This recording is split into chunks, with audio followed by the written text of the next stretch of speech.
Hello, Bl'Artagnan here with Mission of the Abyss, the Act 3 finale Climax Shinryu fight. We're bringing a Final Fantasy V Man to Void challenge team featuring Dorgan, Faris, and Galuf. Before we get too deep into it, be sure to hit the like button on that video and hit the subscribe button if you haven't already and you enjoy the content. We've seen these guys before. It's a Death Gaze, a Final Fantasy VI boss who, for some reason, is the featured boss of the Final Fantasy IV Rydia fight. Go figure. I don't know what's up with that, but it's all good. The thing is, we've seen this fight before, and we know it makes it tick. It's trying to sell evasion, and so it's going to do a whole bunch of stuff that is pretty scary to get hit with and completely avoidable. So we're going to go ahead and make that happen, thanks to our good buddy Galuf, who completely poops on the fight.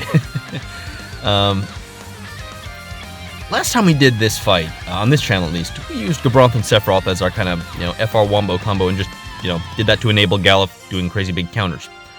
This time we're doing something a little more thematic. We're bringing Faris and Dorgan.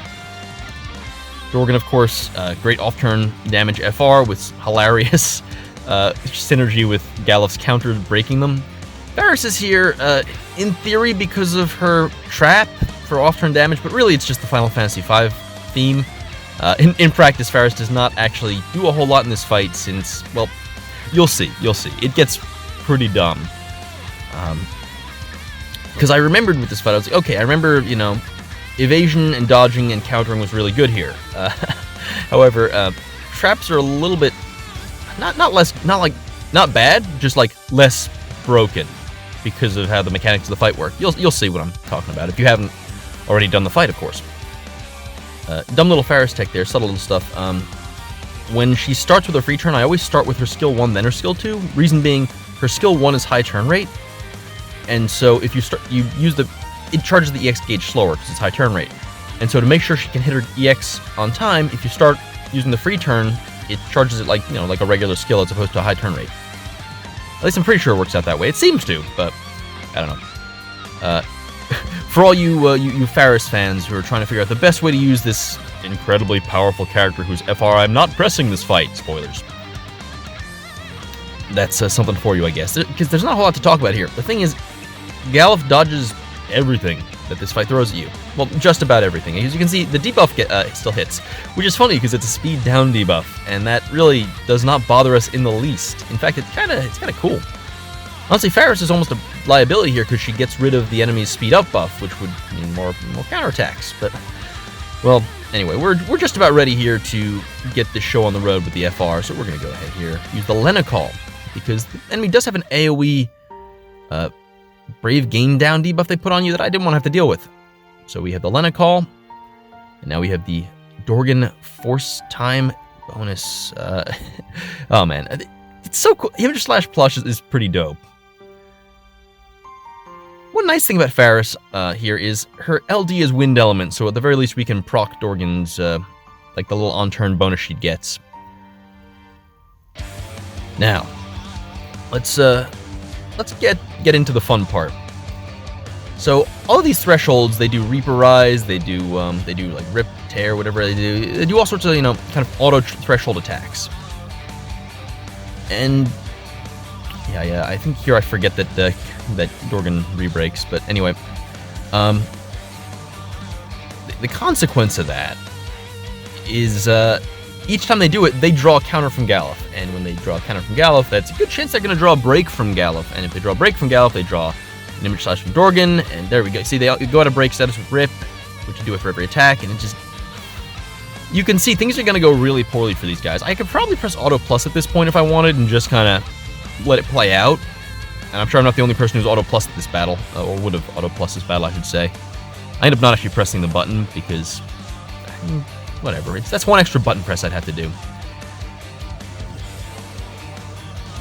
But as you can see, this is just kind of playing out at this point. Just lots of Image Slash Plus. There we go. And okay, this is gonna be another threshold we're pushing because we're gonna hit him there. Then Dorgan's gonna be like, "What the heck did you just do to my friend?" Here we go.